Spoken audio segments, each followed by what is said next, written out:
Waalaikumsalam warahmatullahi wabarakatuh. Alhamdulillahirabbil alamin. Wassalatu wassalamu ala asrofil anbiya'i wal mursalin sayyidina Muhammadin wa ala alihi wa sahbihi ajmain. Amma ba'd. Dewan Hakim yang arif dan bijaksana, hadirin wal hadirat yang berbahagia. Media sosial merupakan istilah yang sudah populer di tengah kehidupan kita. Tak pandang tua atau muda, miskin atau kaya, semuanya larut dalam arus sosial media. Riset dari data reportal menyatakan bahwa telah terjadi lonjakan sejak tahun 2021 sampai Januari 2022 terjadi peningkatan sebesar 12,6%, sehingga pengguna aktif media sosial Indonesia mencapai angka 191,4 juta jiwa atau melebihi jumlah keseluruhan rakyat Indonesia. Arus perkembangan informasi yang begitu besar menyebar dengan sangat cepat, padahal informasinya belum tentu akurat karena banyak juga yang hanya sekedar hoax. Kementerian Informasi dan Komunikasi menyebutkan bahwa telah terdapat 5.165 isu hoax yang tersebar di seluruh Indonesia. Isu hoax tersebut terdiri dari 390 isu kejahatan, 292 isu fitnah, 265 isu penipuan, 208 isu agama, 853 isu kesehatan, 922 isu pemerintahan, dan yang terbanyak adalah 1025 isu politik. Sungguh berbahaya sekali. Pemerintah harus segera berdiri agar isu hoax tidak lagi mungkin. Na'udzubillah min dzalik. Jika dampak negatif dari media sosial tidak segera diminimalisir, maka bangsa Indonesia akan menjadi bangsa yang terbelakang dan terpinggirkan. Betul hadirin? Maka dalam kesempatan kali ini kami akan menawarkan solusi untuk mengatasi dampak negatif dari media sosial dalam sekarang yang berjudul Etika Komunikasi di Media Sosial. Sebagai landasannya, mari kita dengarkan lantunan ayat suci Al-Quran surat Al-Ahzab ayat 70 sampai 71 berikut ini.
yang maha penuh, lagi maha penyayang.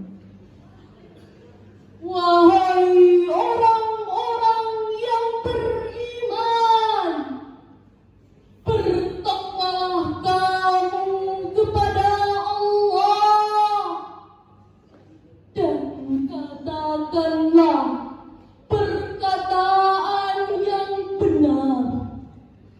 Niscaya Allah memperbaiki bagimu amalan-amalan dan mengampuni bagimu dosa-dosa.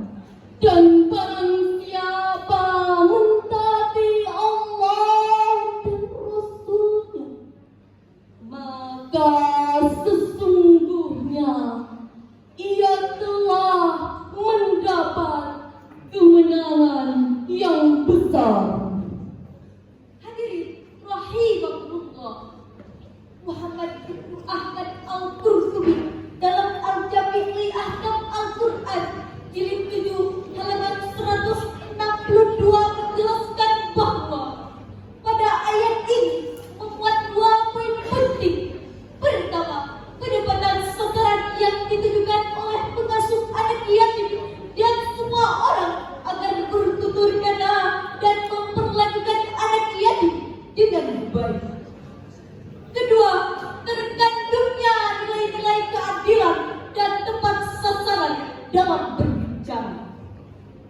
Sedangkan Muhammad Nasir dalam buku dakwah Kaifiat dan Adab Dakwah menjelaskan bahwa pada ayat ini jelaskan pada kaulan sadida adalah perkataan yang lurus, tidak berkeli-keli, kata yang benar, serta keluar dari hati yang suci dan bersih. Jadi inti dari kata kaulan sadida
تصيب قوما بجهالة فتصبحوا على ما فعلتم نادمين.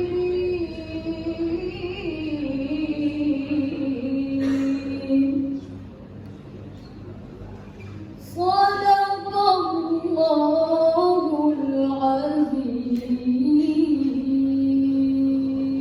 Wahai orang-orang yang beriman, jika datang kepadamu seorang fasik membawa suatu berita, maka periksalah dengan teliti agar kamu tidak menimpakan suatu musibah kepada suatu kaum tanpa mengetahui keadaanmu, yang menyebabkan kamu menyesal atas perbuatan itu.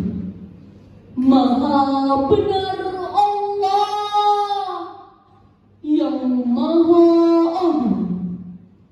Imam Ibnu Katsir dalam kitab tafsirnya Al-Quran Al-Azim jilid 7 halaman 316 menjelaskan bahwa Allah Subhanahu wa Ta'ala memerintahkan kepada kita untuk mengcross-check apapun jenis beritanya. Maka dari itu kita tidak mudah terprovokasi atau menyebarkan berita hoax serta menyebarkan berita kebohongan. Dewan Hakim yang arif dan bijaksana, hadirin wal hadirat rahimakumullah. Dari syarahan yang kami sampaikan, dapatlah kita ambil 3 kesimpulan. Pertama, kemajuan teknologi dalam berkomunikasi di media sosial adalah sebuah keniscayaan yang harus kita baluti dengan etika Qur'ani agar tidak kebablasan. Kedua, etika dalam berkomunikasi di media sosial haruslah memenuhi 6 standar kepatutannya menurut Al-Quran. Yang pertama, qaulan sadida. Yang kedua, qaulan ma'rufah. Yang ketiga, qaulan baligha. Yang keempat, qaulan maysura. Yang kelima, qaulan karimah. Yang keenam, qaulan layyina. Ketiga, agar kita tidak mudah terprovokasi, maka haruslah kita melakukan tabayun dan mengcross-check apapun jenis beritanya. Sebelum mengakhiri syarat ini, kami akan melantunkan sebuah syair lagu yang berkenaan dengan etika bermedia sosial. Sungguh elok dipandang hati jika etika dalam komunikasi diterapkan dalam kehidupan sehari-hari. Qaulan sadida tuntunan Nabi yang telah tertulis dalam kitab suci. Wahai uti dan juga ahli, mari berbenah diri. Jagalah komentar di sosial media, jangan sampai mengeluarkan kata mencela. Itu tidak mulia dan mendatangkan dosa.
Waalaikumsalam.